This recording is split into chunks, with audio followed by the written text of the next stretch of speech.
আল আকিদাতুল জিহাদিয়ার এক অর্থ, সেটা হলো প্রত্যেকটা মুসলমানকে বিশ্বাস করতে হবে উম্মার এই পতনের একমাত্র মুক্তির পথ হলো জিহাদ। বাস, এখানে ফুল স্টপ, আর কোনো কথা নাই।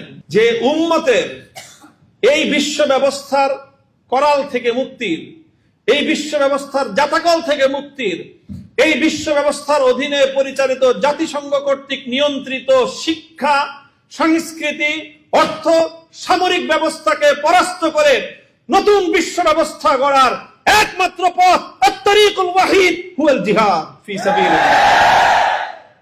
আলহামদুলিল্লাহি ওয়া কাফা ওয়া সালামুন আলা ইবাদিহিল্লাযিনা ইসতাফা, আম্মা বা'দ। আউযু বিল্লাহি মিনাশ শাইতানির রাজীম। বিসমিল্লাহির রাহমানির রহিম। ওয়া'দাল্লাহুল্লাযিনা আমানু মিনকুম ওয়া আমিলুস সালিহাতি লা ইস্তাখলিফান্নাহুম ফিল আরদ কামা ইস্তাখলাফাল্লাযিনা মিন ক্বাবলিহিম ওয়া লা ইউমাক্কিনান্না লাহুম দীনাহুমুল্লাযী ইরতাদা লাহুম ওয়া লা ইউবাদদিলান্নাহুম মিন বা'দি খাউফিহিম আমনা। সাদাকাল্লাহুল আযীম। বাংলাদেশ খেলাফত ছাত্র মজলিসের শাখা দায়িত্বশীল সভার উপস্থিত আজকের এই সভার স্নেহাস্পদ সভাপতি, বাংলাদেশ খেলাফত ছাত্র মজলিসের কেন্দ্রীয় সভাপতি, উপস্থিত বাংলাদেশ খেলাফত মজলিসের কেন্দ্রীয় নির্বাহী সদস্য, সংসদ সদস্য মোহতারাম মাওলানা সাইদুদ্দিন হানজালা, উপস্থিত অন্যান্য নেতৃবৃন্দ, বাংলাদেশ খেলাফত মজলিস, যুব মজলিস ও ছাত্র মজলিসের দায়িত্বশীল বৃন্দ, সারা দেশ থেকে সমবেত আমার প্রাণপ্রিয় জেলা দায়িত্বশীল ভাইরা, আমরা আজকের এই দায়িত্বশীল সভায় এখানে সমবেত হয়েছি নির্ধারিত ডেলিগেটদেরকে নিয়ে আজকের এই প্রোগ্রাম। এখন একটা নির্দিষ্ট বিষয়বস্তুর উপর আমি কিছু আলোচনা করব ইনশাল্লাহ, যেটা সাংগঠনিকভাবে যেই ধরনের আলোচনা করার জন্য পরামর্শ সাব্যস্ত হয়েছে সেই আলোচনায় আমি করব। আমরা আমাদের একটা লক্ষ্যকে সামনে রেখে আমরা পথ চলছি। আমাদের লক্ষ্যটাকে আমরা, আমাদের টার্গেট, আমরা দুইটা শব্দে এটাকে ব্যক্ত করতে পারি। একটা তো হলো যে একেবারে চূড়ান্ত লক্ষ্য, দুনিয়া এবং আখিরাত সর্ববিবেচনায় যেটা একজন মানুষের জীবনের প্রধান লক্ষ্য, সেটা আল্লাহর সন্তুষ্টি অর্জন। আল্লাহর সন্তুষ্টি অর্জন এটাই মানুষের জীবনের চূড়ান্ত লক্ষ্য, একমাত্র লক্ষ্য। এখন একটা কথা খুব সুন্দর ভাষা প্রচলিত আছে, যে এরকম আর দাড়ি কমা ছাড়া।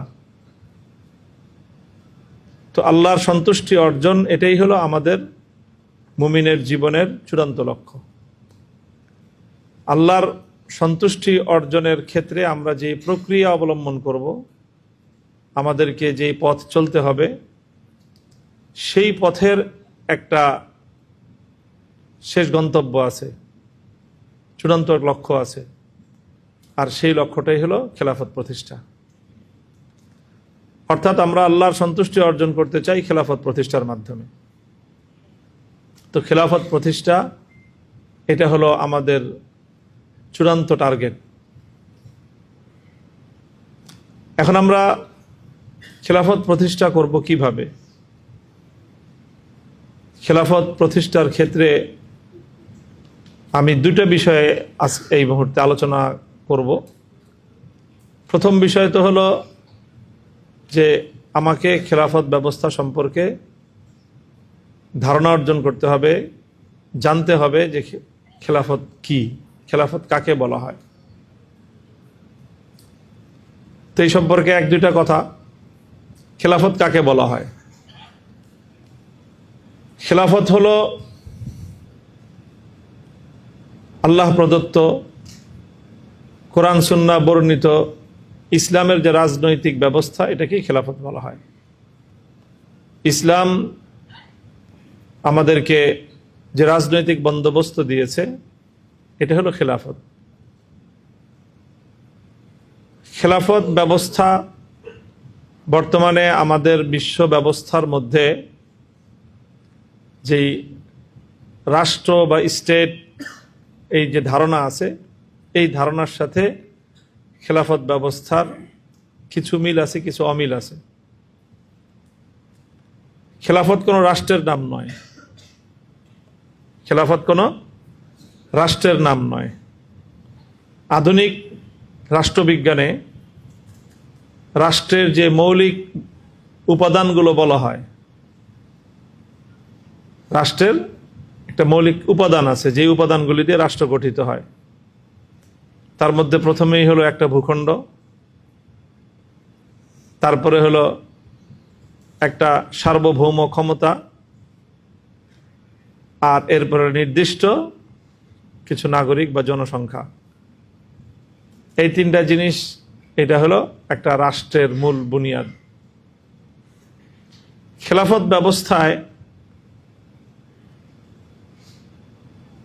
সার্বভৌম ক্ষমতা বা এমন একটা ক্ষমতা যেটাকে চ্যালেঞ্জ করা যায় না, যেটা নিরঙ্কুশ ক্ষমতা আইন প্রণয়নের, সেটা একমাত্র আল্লাহ রাব্বুল আলামিনের। এটা ইসলামের তাওহীদের বিশ্বাসের সাথে সম্পৃক্ত। আর ভৌগোলিক সীমারেখার বিষয়ে খেলাফতের যে কনসেপ্ট, সেটা হলো যে খেলাফত মানে এক নেতৃত্ব কেন্দ্রিক বিশ্ব ব্যবস্থার নাম হলো খেলাফত। যে সারা দুনিয়ায় একটা নেতৃত্ব থাকবে, সেই নেতৃত্বটাই হবে খেলাফতের নেতৃত্ব। কাজেই প্রচলিত যে রাষ্ট্র ধারণা, সেটার সাথে খেলাফতের মূল জায়গাতেই কিছু পার্থক্য এবং কিছু বিরোধ আছে। তো আমাদেরকে প্রথমে এই ব্যবস্থাটা, এই কথাটা মাথায় রাখতে হবে। প্রচলিত যেই রাষ্ট্র ব্যবস্থা বা প্রচলিত যে রাজনৈতিক দর্শনগুলো, তার সাথে আদর্শগতভাবে খেলাফত ব্যবস্থার প্রধান পার্থক্য হলো সার্বভৌম ক্ষমতার যে কনসেপ্ট, যে সভরেন পাওয়ার অফ সভরেনিটি যেটাকে বলা হয়, সেই পাওয়ার অফ সভরেনিটির ইসলামের সাথে অন্য সব মতাদর্শের মৌলিক পার্থক্যটা হলো এই জায়গায়। ইসলাম চূড়ান্তভাবে সার্বভৌম ক্ষমতাকে একমাত্র আল্লাহ পাক রব্বুল আলামিনের জন্য নির্ধারিত বলে বিশ্বাস করে, এবং এটা হলো ইসলামের আকীদাতুত তাওহীদ, যে তাওহীদের বিশ্বাসের সাথে এই বিশ্বাসটা ওতপ্রোতভাবে জড়িত। এই দুই তিনটা কথা আমি বললাম খেলাফতের কনসেপ্ট বিষয়ে। এখানে আরেকটা কথা আসে যে শরিয়া ব্যবস্থা। শরিয়া ব্যবস্থাটা হলো যে খেলাফতের যে ইমপ্লিমেন্টেশন, খেলাফত যে প্রয়োগ হবে, সেই খেলাফত প্রয়োগের পদ্ধতিটাই হলো শরিয়া। খেলাফত ব্যবস্থা প্রতিষ্ঠার ক্ষেত্রে বর্তমানে প্রধান যে অন্তরায়, আমাদেরকে সেই অন্তরায়টা সম্পর্কে অনুধাবন করতে হবে। তাহলে সেই ক্ষেত্রে আমরা আমাদের খেলাফত প্রতিষ্ঠার যে কাঙ্ক্ষিত লক্ষ্য, আমাদের যে গন্তব্য, সেই গন্তব্যে যাওয়ার ক্ষেত্রে চ্যালেঞ্জেসগুলো কি কি, প্রতিবন্ধকতাগুলো কি কি, সেটা সম্পর্কে আমাদের সুস্পষ্ট ধারণা হবে যে আমরা কোথায় আছি আর আমাদেরকে কোথায় যেতে হবে, এই যাওয়ার পথটা কেমন, কতটা মসৃণ আর কতটা বন্ধুর। খেলাফত প্রতিষ্ঠার পথে বর্তমানে সবচেয়ে বড় বাধা বা অন্তরায় হলো বর্তমান চলমান বিশ্ব ব্যবস্থা, যে ওয়ার্ল্ড অর্ডার। এখন পৃথিবীতে যে ওয়ার্ল্ড অর্ডারটা চলতেছে, নিউ ওয়ার্ল্ড অর্ডার, এটাকে আমরা একটা ইহুদিবাদী বিশ্ব ব্যবস্থা বলতে পারি, কোনো যদি কিন্তু ছাড়া। অর্থাৎ কোনো দ্বিধা সংশয় নাই যে বর্তমানে আমরা যে পৃথিবীতে বসবাস করছি, সেই গোটা পৃথিবীটা একটা ব্যবস্থার আন্ডারে চলতেছে। সেই ব্যবস্থাটা কি ব্যবস্থা? ইহুদি ব্যবস্থা। আমরা অনেক সময় ইহুদিদেরকে তুচ্ছ তাচ্ছিল্য করি, স্লোগান দেই যে সারা পৃথিবীতে 150 কোটি, এখন তো 250 কোটি মুসলমান, আর ইহুদি হলো কয়েক লক্ষ মাত্র ইহুদি দুনিয়াতে। মুসলমানরা পেশাব করলেই তো এই ইহুদিরা ভেসে যাওয়ার কথা। এগুলো হলো স্লোগান, এগুলো কথার কথা, কিন্তু বাস্তবতা হলো এর চেয়ে অনেক নির্মম। সেই বাস্তবতাটা হলো এই যে আজকে যে বিশ্ব ব্যবস্থার অধীনে দুনিয়ার 700 কোটি মানুষ জীবনযাপন করতেছে, দুনিয়ার 100-র বেশি রাষ্ট্র পরিচালিত হচ্ছে, 55টা মুসলিম রাষ্ট্র পরিচালিত হচ্ছে একটা সেন্ট্রাল গ্লোবাল একটা সিস্টেমের আন্ডারে, একটা সারা বিশ্ব ব্যবস্থার আন্ডারে। সেই বিশ্ব ব্যবস্থাটাকে নিউ ওয়ার্ল্ড অর্ডার বলা হয়, নতুন বিশ্ব ব্যবস্থা বলা হয়। এইটাকেই অন্য ভাষায় বলতে গেলে আক্ষরিক অর্থেই বলা যায় ইহুদি ব্যবস্থা। বর্তমান পৃথিবীটা একটা ইহুদি বিশ্ব ব্যবস্থার আন্ডারে পরিচালিত হচ্ছে। এখন অনেকেই হয়তো তাদের চোখ বলে চড়ক গাছে ওঠা, যেটা বলে কি যে আমরা সারা দুনিয়াটাই ইহুদি বিশ্ব ব্যবস্থার অধীনেই পরিচালিত হচ্ছে। যদিও আদমশুমারির জনসংখ্যায় ইহুদি খুব সংখ্যায় অল্প, কিন্তু আসলে ব্যাপারটা শুধু এতটুকু না। ইহুদিদের 3টা ভার্সন আছে। কয়টা ভার্সন? 3টা ভার্সন। এই ইহুদি ভার্সনগুলো সম্পর্কে আমাদের যতক্ষণ পর্যন্ত কনসেপ্ট ক্লিয়ার না হবে ততক্ষণ পর্যন্ত আমরা আমাদের চলমান বিশ্বের ব্যবস্থা সম্পর্কে আমাদের ধারণা পরিষ্কার হবে না, এবং আমরা কোথায় আছি এবং আমাদের প্রতিপক্ষ কারা সেই ব্যাপারেও আমাদের ধারণা পরিষ্কার হবে না। আমাকে যত জটিল রোগী আমি হই না কেন, এটা কোনো সমাধান না যে আমি রোগী হয়ে নিজেকে সুস্থ ভাবলাম, সুস্থ মনে করলাম, এটা কিন্তু কোনো সমাধান না। সমাধান হলো প্রথম আমাকে বুঝতে হবে যে হ্যাঁ, আমার শরীরে জটিল রোগ আছে। এটা সান্ত্বনা দিয়ে রোগ ভালো হয় না।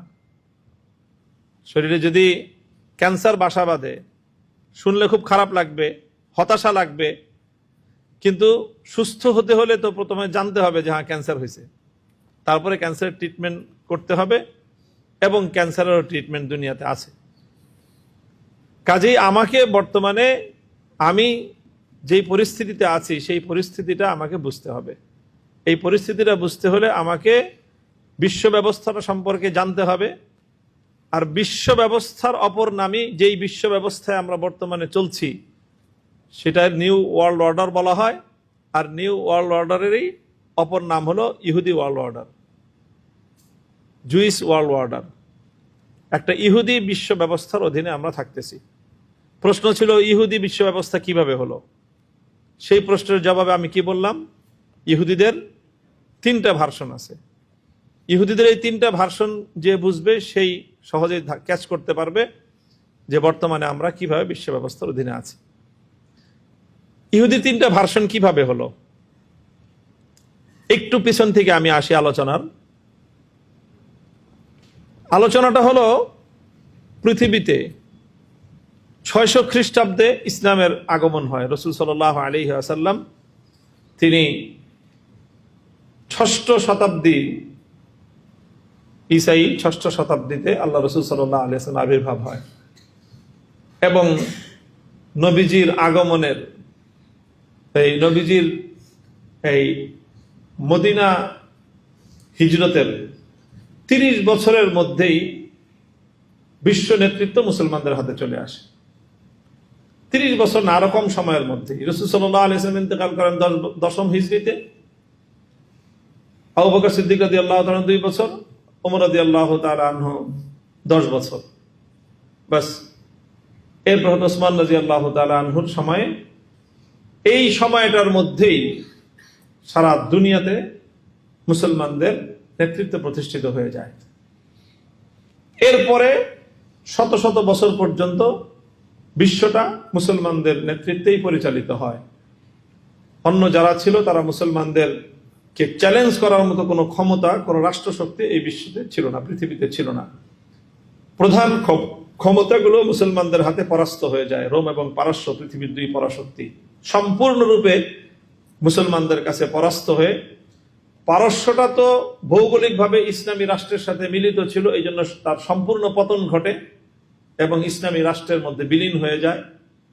আর রোম সাম্রাজ্যের বড় একটা অংশ সামুদ্রিক পথে পাড়ি দিয়ে যেতে হতো, সেই জায়গাটা মুসলমানদের ধরাছোঁয়ার কিছুটা বাইরে ছিল। আর যেটা মুসলমানদের ভূখণ্ডের সাথে লাগোয়া ছিল, এর সম্পূর্ণ শেষ মাথা পর্যন্ত ইসলাম প্রতিষ্ঠিত হয়ে যায়। এরপর থেকে প্রায় 1000 বছর পর্যন্ত বিশ্বটাকে নেতৃত্ব দিয়েছে মুসলমানরাই। হ্যাঁ, মুসলমানদের মধ্যে অনেক ধরনের উত্থান পতন হয়েছে।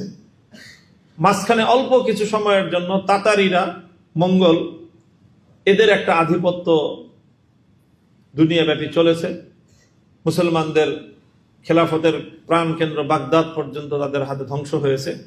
সময়টা ছিল খুবই অল্প, কিছুদিনের মধ্যেই আবার সেই অবস্থার পরিবর্তন ঘটে এবং মঙ্গোলিয়ানরাই ইসলামের ছায়াতলে আশ্রয় নেয় এবং তারা পরবর্তীতে তাদের অনেক শাসকবর্গ দুনিয়ার বিভিন্ন ভূখণ্ডে ইসলামী সাম্রাজ্য বিস্তারে এবং মুসলমানদের স্বার্থে অনেক বড় বড় খেদমত তারা আঞ্জাম দিয়েছে।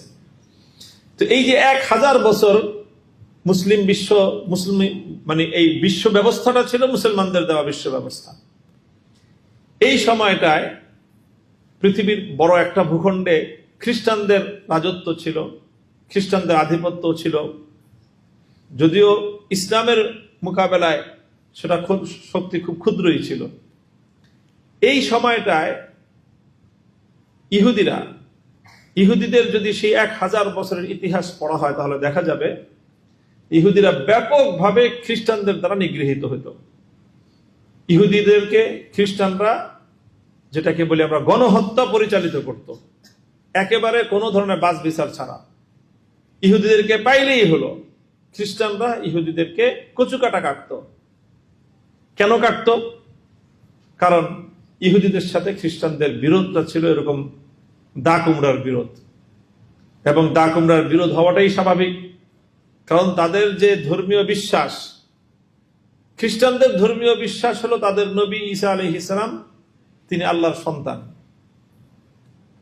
ওয়াকালাতিন নাসারা ইন্নাল্লাহা হুয়াল মাসীহু ইবনুল মারইয়াম, আল্লাহই মারইয়াম, আল্লাহই ঈসা, ইন্নাল্লাহা সালিসু সালাসা, যে 3 খোদার 1 খোদা হলেন আল্লাহ, আর 1 খোদা হলেন মারইয়াম, আর 1 খোদা হলেন ঈসা। এই হলো ইহুদিদের, খ্রিস্টানদের বিশ্বাস। নাউযুবিল্লাহি মিন যালিক। অর্থাৎ তারা ঈসা আলাইহিস সালামকে মানুষের কাতারে বিশ্বাস করে না। তারা ঈসা আলাইহিস সালামকে মানে তাকে গড হিসাবে বা একটা ঐশ্বরিক সত্তা হিসাবে তারা ঈসা আলাইহিস সালামকে বিশ্বাস করে। তাহলে অর্থাৎ তাদের নবী সম্পর্কে, তাদের ধর্মগুরু সম্পর্কে, তাদের প্রধান ব্যক্তি সম্পর্কে তাদের বিশ্বাসটা কত উঁচু পর্যায়ের, যে সেটা বাস্তবতারও বহু ঊর্ধ্বে। আমরা মুহাম্মদ রাসূলুল্লাহ সাল্লাল্লাহু আলাইহি ওয়াসাল্লামকে ভালোবাসি এবং ওনার প্রতি সম্মান প্রদর্শন, ওনার প্রতি সঠিক বিশ্বাস স্থাপনকে ঈমানের অপরিহার্য অঙ্গ মনে করি। কথা ঠিক কিনা? আমরা উম্মতে মুসলিমা মুহাম্মদ সাল্লাল্লাহু আলাইহি ওয়াসাল্লামকে কি পরিমাণ ভালোবাসে, কি পরিমাণ মোহাব্বত করে, যে আজও মুসলমানদের এত পতন হয়েছে, কিন্তু আজও কোন কুলাঙ্গার মুহাম্মদ সাল্লাল্লাহু আলাইহি ওয়াসাল্লামকে প্রকাশ্যে গালি দিয়ে এই পৃথিবীর 1 ইঞ্চি মাটিতে নিরাপদ থাকতে পারে না। কেন পারে না? চাই সে হিন্দুস্তানে থাকুক, অথবা সে ইউরোপে, ফ্রান্সে থাকুক, লন্ডনে থাকুক, আমেরিকায় থাকুক, যেখানেই থাকুক, আল্লাহর নবীকে সরাসরি কটাক্ষ করার পর তার জন্য গোটাই পৃথিবীটা সংকুচিত হয়ে যায়। কেন হয়? কারণ মুসলমান এটা সহ্য করে না। তুমি আমার নবীকে গালি দিবা, সেই পৃথিবীতে আমি থাকবো আবার তুমি থাকবে একসাথে, এটা হতেই পারে না। তো আমরা তো মুহাম্মদ সাল্লাল্লাহু আলাইহি ওয়াসাল্লামকে এই মহব্বতটা করি, ভালোবাসি। মুহাম্মদ সাল্লাল্লাহু আলাইহি ওয়াসাল্লাম সম্পর্কে আমাদের বিশ্বাস কি? আমরা মুহাম্মদ সাল্লাল্লাহু আলাইহি ওয়াসাল্লামকে কি আল্লাহ বলে বিশ্বাস করি? নাউযুবিল্লাহ। আমরা কি মনে করি? আবদুহু ওয়া রাসূলুহু, তিনি আল্লাহর রাসূল এবং আল্লাহর গোলাম, আল্লাহর বান্দা।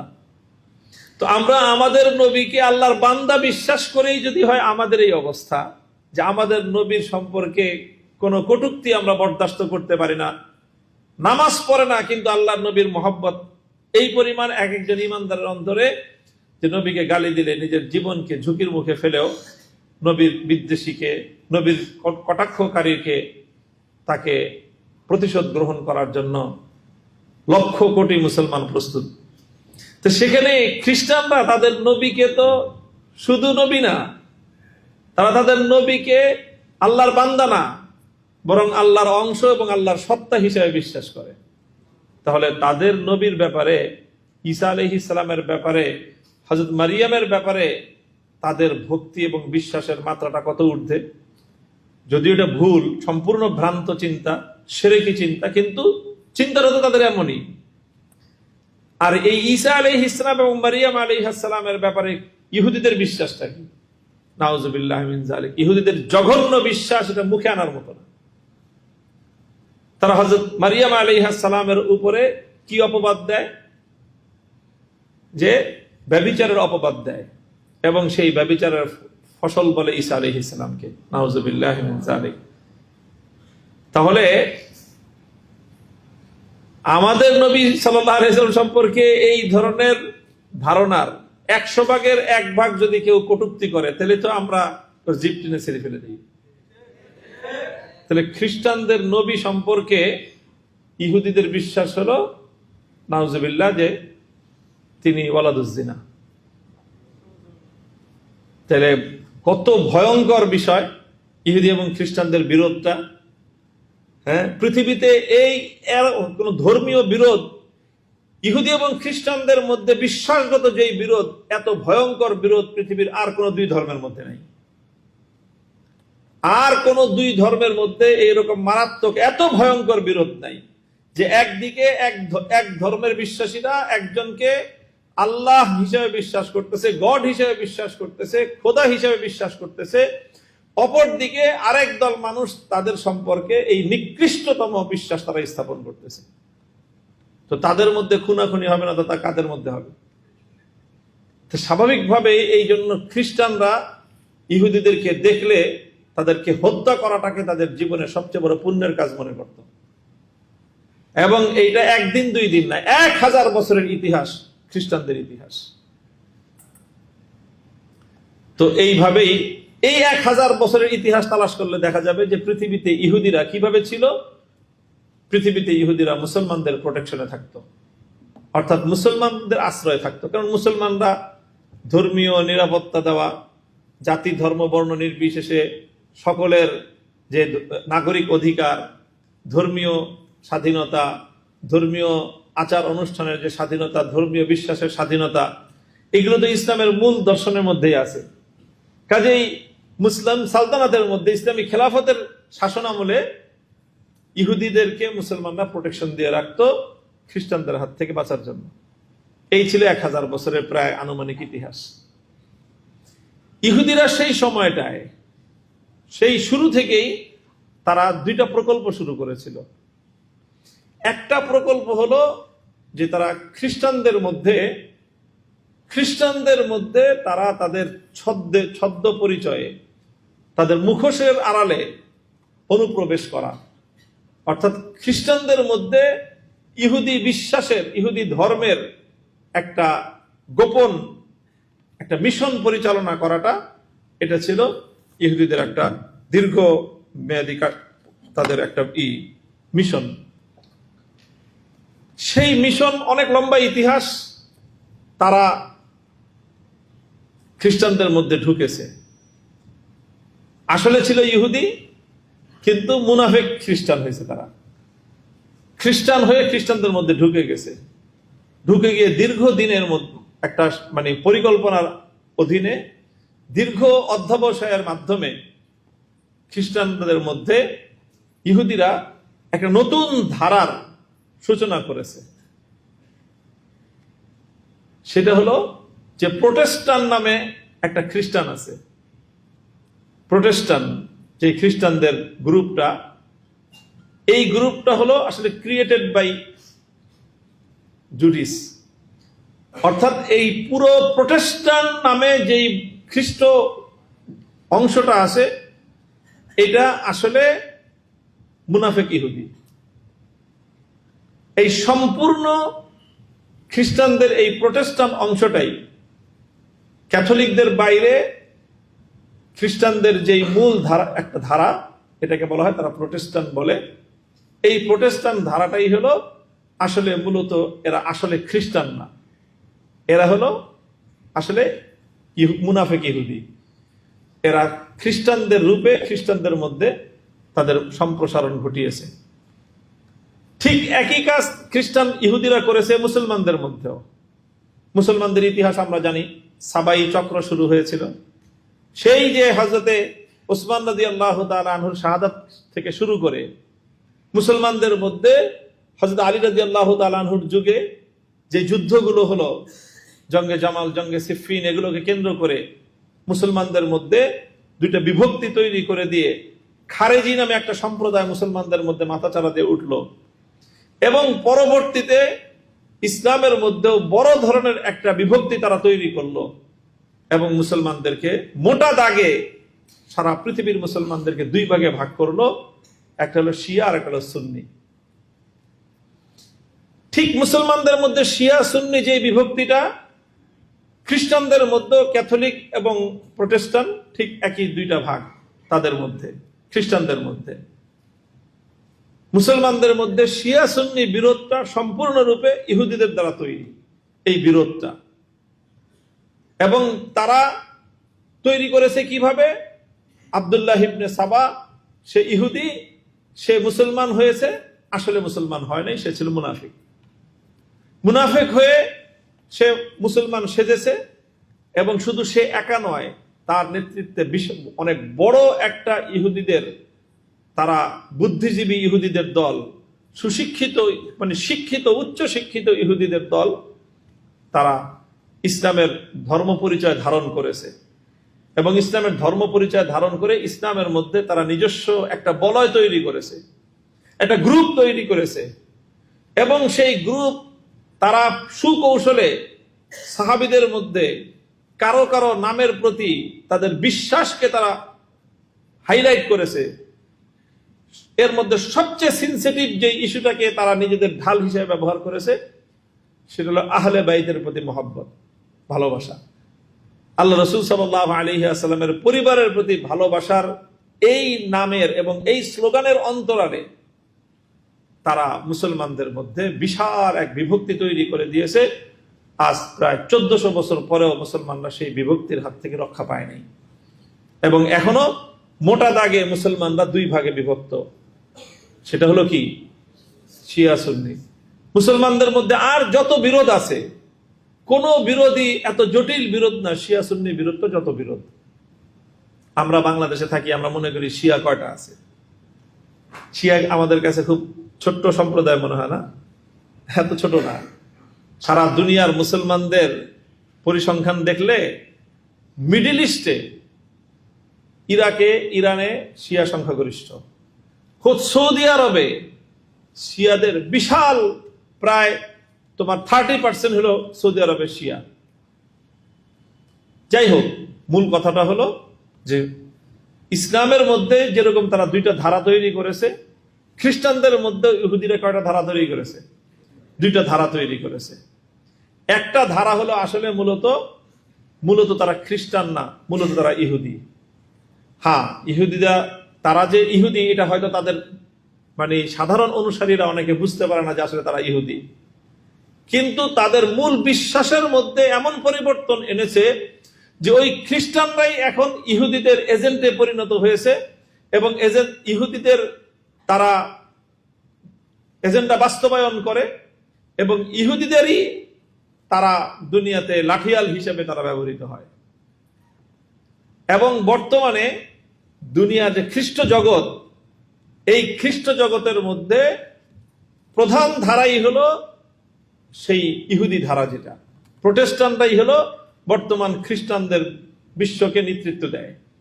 গোটা ইউরোপ, আমেরিকা, ওখানে খ্রিস্টানরা আছে, কিন্তু ক্যাথলিক খ্রিস্টানরা সেখানে সকল নেতৃত্বের জায়গা থেকে উৎখাত হয়ে গেছে। এবং গোটা খ্রিস্ট জগৎ নিয়ন্ত্রণ করে কারা পরিচালনা করে? এই প্রোটেস্ট্যান্টরা। আর প্রোটেস্ট্যান্ট খ্রিস্টান বলতেই এটা হলো আসলে ইহুদি ভার্সন। একটা হলো যারা নাকি মানে একেবারে স্বঘোষিত ইহুদি, এইটা হলো কয়েক লক্ষ। আর আরেকটা হলো ইহুদিদের খ্রিস্ট ভার্সন, এটাও ইহুদি, কিন্তু এদের পরিচয়টা হলো, নামটা হলো কি? খ্রিস্টান। ঠিক তদ্রূপ ইহুদিদের আরেকটা ভার্সন আছে, এরা হলো মুসলিম ভার্সন ইহুদিদের। ইহুদিরা হলো তিনটা গ্রুপ। একটা হলো যারা ভিতরে বাইরে সব জায়গায় ইহুদি, আর একটা হলো যারা ভিতরে ইহুদি বাইরে খ্রিস্টান, আর একটা হলো যারা ভিতরে ইহুদি বাইরে মুসলমান। এবার তুমি যদি এই তিনটা গ্রুপের সমষ্টি চিন্তা করো, তাহলে পৃথিবীতে খ্রিস্টান ইহুদিদেরকে আর কয়েক লক্ষ মনে হবে না। তখন দেখবা যে গোটা এই পৃথিবীতে ওই ইহুদিরাই হলো সংখ্যাগরিষ্ঠ। ইহুদিদেরকে আমরা কয়েক লক্ষ মনে করি, ইহুদিদের কয়েক লক্ষ না, কয়েকশো কোটি। কয়েক কোটি না, ইহুদি কি কয়েকশো কোটি। মুসলমান যদি থাকে 250 কোটি, তাহলে মুসলমান হলো সব মিলায় 250 কোটি, ইহুদি হবে 250 কোটি। বলবা ইহুদি 250 কোটি কেমনে? 2.5 কোটি হলো যারা নামে ইহুদি, আর বাকিরা কেউ নামে খ্রিস্টান, নামে মুসলমান, অরিজিনাল ইহুদি। এইভাবেই গোটা ইহুদি একটা বিশ্ব ব্যবস্থার আন্ডারে আমরা পরিচালিত হচ্ছি। বর্তমান যে বিশ্ব ব্যবস্থাটা পরিচালিত হচ্ছে, এই বিশ্ব ব্যবস্থাটাকে যারা মূল কুশীলব, কয়েকটা ব্যবস্থার মাধ্যমে এই বিশ্ব ব্যবস্থাটাকে নিয়ন্ত্রণ করে। এবং আমরা যে মুসলিম দেশগুলো আছি, আমরা সেই মুসলিম দেশগুলো সম্পূর্ণরূপে ইহুদি বিশ্ব ব্যবস্থার এক একটা অঙ্গ প্রতিষ্ঠান হিসেবে এটা ফাংশন করতেছে। কিভাবে বিশ্ব ব্যবস্থাটা পরিচালিত হয়? মৌলিকভাবে চারটা প্রতিষ্ঠানের মাধ্যমে এবং 4টা সেক্টরের মাধ্যমে বর্তমান ইহুদি বিশ্ব ব্যবস্থা সারা দুনিয়ার প্রত্যেকটা ভূখণ্ডকে, প্রত্যেকটা রাষ্ট্রকে নিয়ন্ত্রণ করে। কয়টা প্রতিষ্ঠানের মাধ্যমে? 4টা প্রতিষ্ঠানের মাধ্যমে। এর মধ্যে কিছু আছে যেগুলো খুব ধীরে সুস্থে এবং খুবই স্লোলি যেগুলো ইফেক্ট করে, আর কিছু আছে যেগুলো ডিরেক্টলি ইফেক্ট করে। অর্থাৎ কিছু আছে যেগুলো পরোক্ষভাবে নিয়ে কাজ করে, আর কিছু আছে যেটা একেবারে প্রত্যক্ষভাবে কাজ করে। পরোক্ষভাবে কাজ করে তাদের 2টা শাখা। 1 নম্বর শাখা হলো শিক্ষা ব্যবস্থা। 4টা ব্যবস্থার মাধ্যমে বর্তমান বিশ্ব ব্যবস্থাকে তারা নিয়ন্ত্রণ করে। কারা? ইহুদি বলো, বিশ্ব ব্যবস্থা বলো, ওয়ার্ল্ড অর্ডার বলো, 4টা ব্যবস্থার মাধ্যমে। তার মধ্যে সবচেয়ে বুনিয়াদী ব্যবস্থা কি? শিক্ষা ব্যবস্থা। সারা দুনিয়ার শিক্ষা ব্যবস্থা সেই বিশ্ব ব্যবস্থার অধীনে, তাদের দ্বারা নিয়ন্ত্রিত এবং তাদের দ্বারা প্রবর্তিত এবং তাদের মাধ্যমে বাস্তবায়িত শিক্ষা ব্যবস্থা 1 নম্বর। এই শিক্ষা ব্যবস্থার মাধ্যমে প্রতিটি মানুষকে তার জানায় বা অজানায়, তার অবচেতনে অথবা তার চেতনে, তাকে একজন সাচ্চা বিশ্ব ব্যবস্থার গোলাম অর্থাৎ ইহুদিবাদের গোলামে পরিণত করে।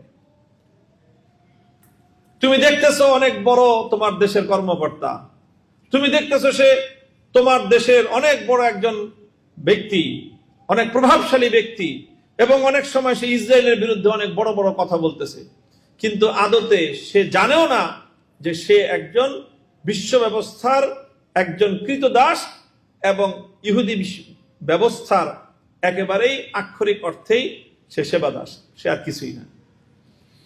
এই শিক্ষা ব্যবস্থার মাধ্যমে সারা দুনিয়াকে প্রধানত তারা তাদের মতাদর্শের ভিত্তিতে পরিচালিত করছে। প্রথম হলো কি?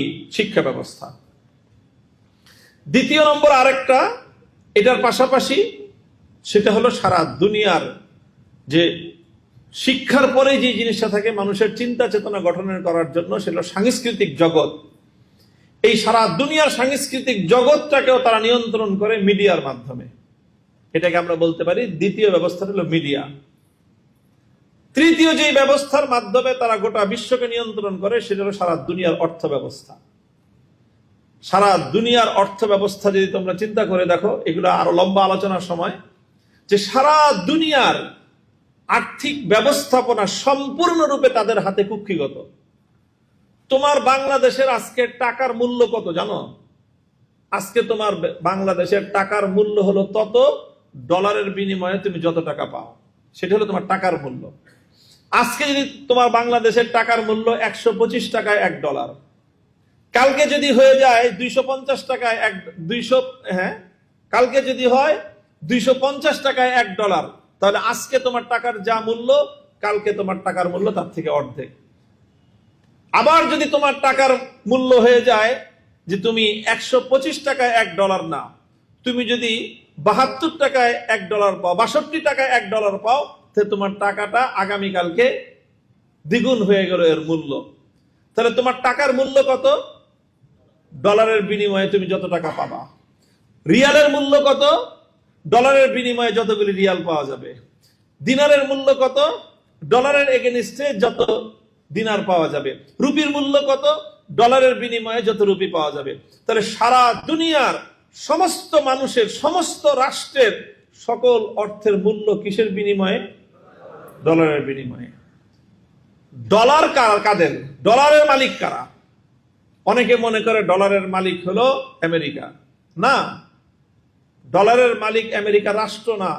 আমেরিকার স্টেট যে ব্যাংক, সেই ব্যাংকের মালিকও আমেরিকা রাষ্ট্র নয়, সেই ব্যাংকটার মালিক হলো কিছু ইহুদি। এইভাবে একটা বিশ্ব ব্যবস্থা, আগে তো শুধুমাত্র এইভাবেই তারা সারা দুনিয়ার অর্থনীতি নিয়ন্ত্রণ করত। এখন আস্তে আস্তে দুনিয়া চলে যাচ্ছে এমন একটা জায়গায় যেটাকে বলা হচ্ছে ক্যাশলেস ওয়ার্ল্ড। শুনছো কথাটা? অর্থাৎ মানুষের কাছে আর কি থাকবে না? টাকা থাকবে না। কি থাকবে? শুধু কার্ড থাকবে। এখন যেরকম যারা কার্ড ব্যবহার করে তারা কিন্তু টাকা পয়সা নিয়ে চলাচল করে না, তাদের কাছে কার্ড আছে। ওই যে কার্ড, সেই কার্ড পাঞ্চ করে, সেই কার্ডের মধ্যে টাকা থাকে। এই যে কার্ডের মধ্যে যে টাকাটা আছে, এই টাকাটা নিয়ন্ত্রণ করতেছে কে বলতো? তুমি যখন কার্ডটাকে দিলা একটা সিস্টেমের মধ্যে, তাই না? তুমি কার্ডটাকে একটা মেশিনে দিলা, সেই মেশিনে শো করলো যে তোমার কাছে টাকা আছে 10 লাখ। আচ্ছা, তোমার কাছে 10 লাখ টাকা যে আছে যেই সিস্টেমের মধ্যে, সেই সিস্টেমটা নিয়ন্ত্রণ করতেছে কে বলো? সেই সিস্টেমটা নিয়ন্ত্রণ করতেছে সারা দুনিয়া যে প্রতিষ্ঠানগুলো, 4টা প্রতিষ্ঠান আছে। এই যে visa card, American Express card, Diners club card, মূলত বেসিক্যালি এই 3টা। এই কার্ডগুলো তো প্রত্যক্ষভাবে ইহুদিদের কাছে। অর্থাৎ তোমাদের সারা দুনিয়ার সমস্ত ব্যাংকিং লেনদেনের যত যে চ্যানেলটা, যত মানুষের যে টাকা আছে, কার্ডটা দিলে কারো অ্যাকাউন্টে 1 কোটি টাকা শো করতেছে, কারো অ্যাকাউন্টে 10 কোটি টাকা শো করতেছে, কারো অ্যাকাউন্টে 100 কোটি টাকা শো করতেছে। এই যে শো করতেছে, তুমি এটাই তোমার প্রমাণ যে আমার 100 কোটি টাকা আছে। আচ্ছা, 100 কোটি টাকা যার কাছে আছে, যেখান থেকে নিয়ন্ত্রিত হচ্ছে, সেখান থেকে যদি একটা ক্লিক করে একটা শূন্য কমায় দেয়, কত হবে? 100 কোটি টাকা 10 কোটি টাকা হয়ে যাবে। আরেকটা শূন্য কমায় দিল, 10 কোটি কত হয়ে যাবে? 1 কোটি টাকা হয়ে যাবে। আরেকটা শূন্য কমায় দিল, 1 কোটি টাকা 10 লক্ষ টাকা হয়ে যাবে। আরেকটা শূন্য কমায় দিল, 100 কোটি টাকা এখন 1 লক্ষ টাকা হয়ে যাবে। আরেকটা শূন্য কমায় দিলে 10,000 টাকা। আরেকটা শূন্য কমায় দিলে 1,000 টাকা। আরেকটা শূন্য কমায় দিলে 100 টাকা। আরেকটা শূন্য কমায় দিলে 10 টাকা। আরেকটা শূন্য কমায় দিলে 1 টাকা। তোমার 100 কোটি টাকাকে 1 টাকায় পরিণত করতে তাদের শুধুমাত্র 7টা 8টা ক্লিক করা লাগবে, আর কিচ্ছু লাগবে না। তুমি বলো এবার, তুমি যে 100 কোটি টাকার মালিক, তোমাকে 1 সেকেন্ডের মধ্যে তোমাকে 1 টাকায় পরিণত করতে পারবে কাদের হাতে? যাদের মাধ্যমে এই ক্লিকগুলো করার ক্ষমতা যাদের কাছে আছে। দ্যাট মিনস সারা দুনিয়াকে ক্যাশলেস ওয়ার্ল্ডে পরিণত করে দুনিয়ার সমস্ত মানুষের টাকা পয়সা তাদের হাতে জমা থাকবে। তারা যাকে ইচ্ছা শূন্য বাড়ায় দিবে, যাকে ইচ্ছা শূন্য কমায় দিবে। মুহূর্তের মধ্যে সকালবেলার ধনীরে তুই ফকির, সন্ধ্যাবেলা লাগবে না। 1 সেকেন্ডের ধনীরে তুই 1 সেকেন্ডে ফকির। এর নাম হলো পৃথিবীর অর্থ ব্যবস্থাটা তাদের হাতে নিয়ন্ত্রিত। ঠিক এইভাবে আমি যা বললাম, এটা কোনো অতিরঞ্জিত কোনো কথা না, এটা কোনো লেবেল লাগানো কথা না, জাস্ট চাচা চলা কথা এটাই যে সারা পৃথিবীর শুধু অর্থ ব্যবস্থা নয়, দুনিয়ার প্রত্যেকটা পার্সন টু পার্সন, প্রত্যেকটা ব্যক্তির ব্যক্তিগত যাবতীয় সম্পদও তাদের মালিকানায় রয়ে গেছে। শুধু তাদের মালিকানায় না, বরং তাদের সম্পূর্ণরূপে তাদের কবজা এবং তাদের নিয়ন্ত্রণে আছে। দেখো না, অনেক সময় এই যে মানে কোন সিস্টেমের ভুলের কারণে দেখা যাচ্ছে যে অমুকের অ্যাকাউন্টে বেশি টাকা শো করতেছে, আবার সিস্টেমের ভুলের কারণে সমস্যা হয়, এগুলো সিস্টেমের। কিন্তু যদি তারাই চায়, যাদের কাছে গোটা বিশ্বের এই সকল মানে ইন্টারনেট জগৎ যারা নিয়ন্ত্রণ করে, তারা চাইলে মুহূর্তের মধ্যে সারা দুনিয়ার সমস্ত মানুষের সম্পদগুলি তারা কুক্ষিগত করে ফেলতে পারবে। তাহলে এটা হলো 3 নম্বর ব্যবস্থা। শিক্ষা ব্যবস্থা, সাংস্কৃতিক জগৎ তথা মিডিয়া ব্যবস্থা, অর্থ ব্যবস্থা। এই 3টা ব্যবস্থার মাধ্যমে তারা সারা দুনিয়াকে নিয়ন্ত্রণ করে।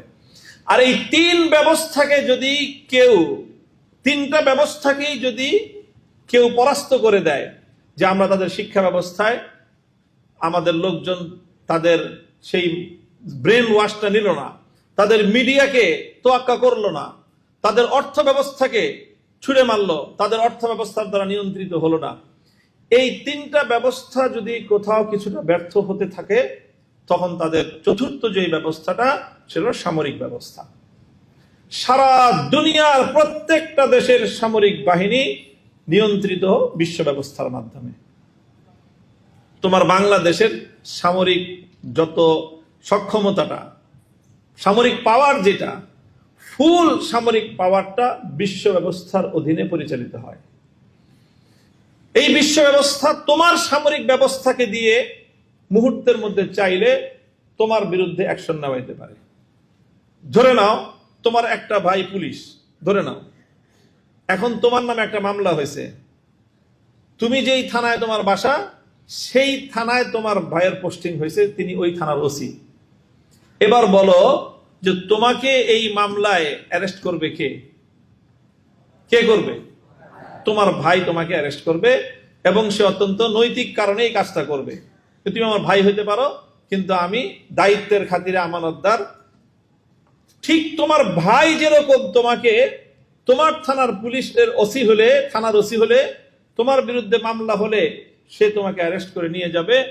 সারা দুনিয়ায় বর্তমান বিশ্ব ব্যবস্থা সকল দেশের সামরিক বাহিনীগুলোকে এমন ভাবেই ব্যবহার করে যে যেখানে তারা মনে করে যে অমুকে অপরাধী, সুতরাং তুমি যেহেতু পুলিশের চাকরি করো, কাজে ওই অপরাধীকে ধরে আনো, হোক সে অপরাধী তোমার মুসলমান। সেই অপরাধী যদি সুদানে থাকে, সেই অপরাধী যদি সোমালিয়ায় থাকে, সেই অপরাধী যদি আফগানিস্তানে থাকে, সেই অপরাধী যদি পাকিস্তানে থাকে, সেই অপরাধী যদি কাশ্মীরে থাকে, যেখানেই অপরাধী আছে সেখান থেকে অপরাধী ধরে আনো। কে ধরে আনবা? তুমি যেহেতু পুলিশের চাকরি করো, তুমি ধরে আনো। এইভাবেই সারা দুনিয়ার মুসলিম রাষ্ট্রগুলোর যারা সামরিক বাহিনীর সদস্য, তারা মূলত রাষ্ট্রের চাকরি করে না, বরং রাষ্ট্রের অধীনে বিশ্ব ব্যবস্থার চাকরি করে। আর ওই বিশ্ব ব্যবস্থার পক্ষ থেকে যখন যাকে সন্ত্রাসী বলা হয়, তোমার ভাই, তোমার মুসলমানের সন্তান গিয়ে সেই সন্ত্রাসীর বিরুদ্ধে পদক্ষেপ গ্রহণ করে। অর্থাৎ এই সামরিক ব্যবস্থাটা, সারা দুনিয়ার প্রত্যেকটা রাষ্ট্রের সামরিক ব্যবস্থাটাই বর্তমান বিশ্ব ব্যবস্থার আন্ডারে তারা চাকরি করে। খুব ক্ষুদ্র কথা এগুলা, খুব জটিল কোনো কথা আমি বলতেছি না। আর এই সারা 4টা ব্যবস্থা, হ্যাঁ কয়টা ব্যবস্থা বললাম?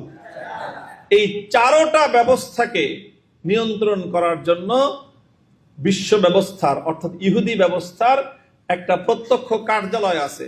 একটা কি আছে? প্রত্যক্ষ কার্যালয়, পরোক্ষ না, প্রত্যক্ষ কার্যালয় আছে। সেই কার্যালয়টার নামই হলো জাতিসংঘ। বাস এই জাতিসংঘের মাধ্যমে এটা অফিস, এই অফিসের মাধ্যমে সারা দুনিয়ার সেনাবাহিনীগুলোকে তারা পরিচালনা করে, সারা দুনিয়ার ব্যাংকগুলোকে তারা পরিচালনা করে, সারা দুনিয়ার শিক্ষা মন্ত্রণালয়গুলি তারা পরিচালনা করে, সারা দুনিয়ার তথ্য মন্ত্রণালয়, মিডিয়া জগৎকে তারা পরিচালনা করে। এই 4 ব্যবস্থার মাধ্যমে সারা দুনিয়া তাদের মুষ্টির মধ্যখানে। তাহলে তোমাকে বুঝতে হবে যে তুমি এখন কোথায় আছো আর তোমার প্রতিপক্ষকে। আমার কথা শেষ। আমার আজকে আলোচনার মূল কথাটা হলো নিজেদের বাস্তবতাটাকে অনুধাবন করা, যে আমরা কোথায় আছি। ফাসাউফা তারা ইজান কাশাফাল গুবারু আফারাসুন তাহতা রিজলিকা আম হিমারু। সারা রাত অন্ধকারের মধ্যে টকবক টকবক টকবক করে তুমি সফর করতেছো, মনে করতেছো যে ঘোড়ার পেটে সওয়ার হইতেছে। যখন পূর্ব দিগন্তে সূর্য উঠলো সকালবেলা, ধরে এটা একটা গাধা। তো এটাকে তুমি, গাধা তো গাধাই, গাধা কোনোদিন ঘোড়া না। তুমি ঘোড়ার উপরে নয়, বরং তুমি গাধার উপরে আরোহণ করে আসো। এই বাস্তবতারা যদি তুমি যতটা তাড়াতাড়ি উপলব্ধি করতে পারবা, তুমি তখন এই বিশ্ব ব্যবস্থার ভিতর থেকে বাইরে বের হওয়ার জন্য তোমার কি কৌশল হতে পারে সেটা তুমি অ্যাপ্লাই করতে পারবে। তাহলে বলবা মুক্তির পথ কি? মুক্তির পথ হলো বিশ্ব ব্যবস্থার এই 4 প্রতিষ্ঠানকে যদি তুমি পরাস্ত করার মতো কোনো সৎসাহস, কোনো হিম্মত, কোনো বাস্তবসম্মত পরিকল্পনা তোমার কাছে যদি থাকে, তাহলে সেই পরিকল্পনা তুমি যতটুকু বাস্তবায়ন করতে পারবা, খেলাফত প্রতিষ্ঠার পথে তুমি ততটুকু অগ্রসর হতে পারবা। এই বিশ্ব ব্যবস্থা, এই ওয়ার্ল্ড অর্ডার, এই ইহুদি বিশ্বকে পরাস্ত করে আবার নতুন আরেকটা বিশ্ব ব্যবস্থা প্রতিষ্ঠিত হবে। সেই বিশ্ব ব্যবস্থার নামই হলো খেলাফত ব্যবস্থা। মধ্যখানে অন্য কোনো ব্যবস্থা আসবে না। আর কেউ এই ইহুদি বিশ্ব ব্যবস্থাকে পতন ঘটাতে পারবে না। পতন ঘটানো তো দূরের কথা, এই বিশ্ব ব্যবস্থাকে চ্যালেঞ্জ করার মতো পৃথিবীতে খেলাফত ব্যবস্থা ছাড়া বিকল্প কোনো শক্তি নাই। এবং সেই খেলাফত ব্যবস্থাই সারা দুনিয়া থেকে ইহুদি বিশ্ব ব্যবস্থাকে বিতাড়িত করে দুনিয়াকে আবার খেলাফা উপহার দিবে। কিভাবে দিবে? কিভাবে দিবে? শুধু একটা চিন্তাকে নিজেদের মাথার মধ্যে প্রবিষ্ট করতে হবে। সেই চিন্তাটা খুব সেনসিটিভ কথা, সেটা হলো নিজেদের আকীদাকে সংশোধন করতে হবে। কি সংশোধন করতে হবে?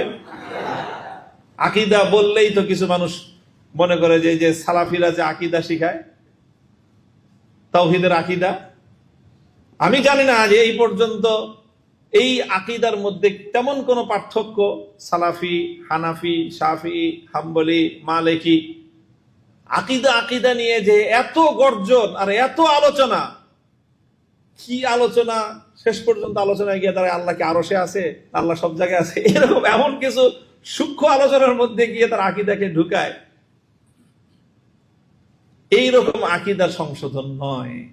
একটা আকীদার সংশোধন হইতে হবে, এবং সেটা উম্মার আকীদার সংশোধন হইতে হবে। এটা সালাফিদেরও সংশোধন হইতে হবে, হানাফিদেরও সংশোধন হওয়া লাগবে, সুন্নিদেরও এই আকীদার সংশোধন হওয়া লাগবে, দেওবন্দীদেরও এই আকীদার সংশোধন হওয়া লাগবে, আহলে হাদিসদেরও এই আকীদার সংশোধন হওয়া লাগবে। গোটা দুনিয়ার সকলের এই আকীদার সংশোধন না হওয়া পর্যন্ত মুসলমানদের মুক্তির পথ তারা খুঁজেই পাবে না। সেই আকীদাটা হলো মুসলমানদেরকে একটা আকীদা ধারণ করতে হবে। সেই আকীদাটার নাম হলো আল আকীদাতুল জিহাদিয়া। আল আকীদাতুল জিহাদিয়া মানে কি? জিহাদে ঝাঁপায় পড়া, একটা অস্ত্র নিয়ে আরেকজনের গায়ে যে তাক করা, কয়েকটা বোম মারা? না, এগুলো না। আল আকীদাতুল জিহাদিয়ার এক অর্থ, সেটা হলো প্রত্যেকটা মুসলমানকে বিশ্বাস করতে হবে উম্মার এই পতনের একমাত্র মুক্তির পথ হলো জিহাদ। বাস, এখানে ফুল স্টপ, আর কোনো কথা নাই। যে উম্মতের এই বিশ্ব ব্যবস্থার করাল থেকে মুক্তির, এই বিশ্ব ব্যবস্থার জাতাকল থেকে মুক্তির, এই বিশ্ব ব্যবস্থার অধীনে পরিচালিত জাতিসংঘ কর্তৃক নিয়ন্ত্রিত শিক্ষা, সংস্কৃতি, অর্থ, সামরিক ব্যবস্থাকে পরাস্ত করে নতুন বিশ্ব ব্যবস্থা গড়ার একমাত্র পথ আত-তারিকুল ওয়াহিদ হুয়াল জিহাদ ফি সাবিলিল্লাহ। বাস, এই আকীদা এবং এই বিশ্বাসকে ধারণ করতে হবে। তারপরে তার কর্মকৌশল কি হবে, দুনিয়ার ওলামায়ে উম্মত সেটা ঠিক করবেন। কোথায়, কোন দেশে, কোন পরিবেশে, কোন পরিস্থিতিতে জিহাদের কোন ধাপ বাস্তবায়িত হবে। আমরা মনে করি আল্লাহ রাসূল সাল্লাল্লাহু আলাইহি ওয়াসাল্লাম শুধু মদিনায় গিয়ে জিহাদ করেছেন, না। আল্লাহ নবী মক্কি জিন্দেগিতে 13 বছর জিহাদের প্রথম ধাপ অতিক্রম করেছেন। মদিনায় গিয়ে জিহাদের দ্বিতীয় ধাপ শুরু হয়েছে। জিহাদের 4টা ধাপ রয়েছে। সেই 4 ধাপের প্রথম ধাপ হলো আল্লাহ নবী 13 বছর মক্কায় অ্যাপ্লাই করেছেন। মদিনায় গিয়ে প্রথমে দ্বিতীয় ধাপ, তারপরে তৃতীয় ধাপ, একেবারে নবম অষ্টম হিজরিতে গিয়ে চতুর্থ ধাপ। এর আগ পর্যন্ত চতুর্থ ধাপে যান নাই। যাই হোক, এটা বিস্তারিত আলোচনার প্রয়োজন নাই। প্রথম কথাটা হলো এই হলো আমাদের বর্তমান বাস্তবতা, এই হলো দুনিয়া। এই দুনিয়ার মধ্যে আমরা যেখানে বসবাস করতেছি সেটা হলো, ধরে নাও আমাদের বাংলাদেশটা হলো চলমান বিশ্ব ব্যবস্থার অধীনে জাতিসংঘ কর্তৃক নিয়ন্ত্রিত বিশ্ব ব্যবস্থার ছোট্ট একটা ইউনিয়নের নাম হলো বাংলাদেশ। এটা একটা উপজেলা বা জেলা পর্যায়েরও না। বিশ্ব ব্যবস্থার অধীনে বাংলাদেশ কি একটা ইউনিয়ন কাউন্সিলের মতো। কাজেই আমাদের রাষ্ট্রপতি হলেন একজন ইউনিয়ন পরিষদের চেয়ারম্যানের মতো, আর প্রধানমন্ত্রী, এই সব মিলেই একটা ইউনিয়ন পরিষদ বিশ্ব ব্যবস্থার তুলনায়। কাজেই আমরা খুব ক্ষুদ্র একটা জায়গায় আছি। এই ইউনিয়নের থেকে গোটা একটা রাষ্ট্র ব্যবস্থা পরিবর্তন করে ফেলাটা এটা অনেক দূরের এবং অনেক দীর্ঘমেয়াদী এক লড়াই, এক সংগ্রাম, এক অব্যাহত প্রচেষ্টার নাম। সর্বপ্রথম আমাকে আমার চিন্তার পরিশুদ্ধি অর্জন করতে হবে এবং আকীদা সংশোধন করতে হবে। আকীদা সংশোধন করতে হবে। আকীদা সংশোধনের নামে অন্য যত পেঁচাল আছে বর্তমানে মুসলমানদের মধ্যে, এই পেঁচালগুলি সব আগে সরাইতে হবে। এই ফালতু পেঁচাল সরায়ে সত্যিকার যেখানে সমস্যা, আসল আকীদার যেই সমস্যা, আকীদার মূল সমস্যার সমাধান না করে আকীদার পেঁচালের নামে আজাইরা যত পেঁচাল আছে ওগুলোর মাধ্যমে মুসলমানদের আকীদাকে বিভ্রান্ত করার একটা অপচেষ্টা ছাড়া কিছুই না। মুসলমানদের এই আকীদা যদি সংশোধন হয়, ইনশাআল্লাহ এর মাধ্যমে ধাপে ধাপে ধাপে ধাপে তুমি যখন বিশ্বাস করতে শুরু করবা যে আমাদের মুক্তির পথ হলো এটা, তখন সেই পথ কোথায় কিভাবে অবলম্বন করতে হবে, সেই পথে আমার ভূমিকাটুকু কি থাকবে, আমার বাংলাদেশের মুসলমানদের ভূমিকা কি হওয়া উচিত, আমার দেশের মুসলমানদের ভূমিকা কি হওয়া উচিত, আমরা সেই ধাপগুলো ধীরে ধীরে নির্ণয় করতে পারবো। সেটারও আলোচনা আছে, সেটার পথ আছে, সেটারও রূপরেখা আছে। ইনশাআল্লাহ যথাসময়ে যথাযোগ্য ভাবে আমরা সেই আলোচনাগুলো ইনশাআল্লাহ পরবর্তী ধাপগুলোতে করব। আল্লাহ আমাদের সকলকে তৌফিক দান করেন। আমরা শপথ করি যে ইনশাআল্লাহ আমরা এই ইহুদিবাদী বিশ্ব ব্যবস্থাটাকে ভেঙে একটা নতুন বিশ্ব ব্যবস্থা এই বিশ্ববাসীকে উপহার দেব। আল্লাহ আমাদেরকে তৌফিক দান করুন। বাংলাদেশ খেলাফত ছাত্র মজলিসের প্রতিটি সৈনিককে আল্লাহ পাক রব্বুল আলামিন সেই কাঙ্ক্ষিত খিলাফা প্রতিষ্ঠার সৈনিক হিসেবে আল্লাহ কবুল করেন। ওয়া আখিরু দাওয়ানা আলহামদুলিল্লাহি রাব্বিল আলামিন। আসসালামু আলাইকুম।